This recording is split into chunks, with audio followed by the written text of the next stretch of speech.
Hi kids, how are you? I'm going to tell you a story about my pets. I have many pets. Do you have any pets? Here I have all the pets that I had. Did any of you have a parrot? Yeah. And what is the name of your parrot? And a dog? Yeah, I love dogs so much. And rabbit? Did anyone have a rabbit? And what do rabbits eat? Yeah, exactly, carrots. And the idea is that you choose one pet, but usually, of course, you choose the dog. I'm going to ask you to choose a number, any number between 1 and 6. And that will be the pet selected by you. The pet was my favorite pet. The pet I like more is inside this envelope, my favorite pet. Say any number. What number do you like?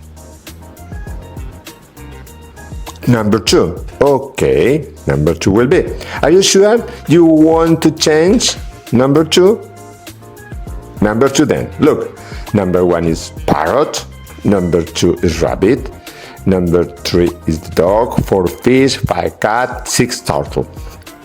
And let me tell you something. You are right, my favorite pet is the rabbit inside this envelope. Great!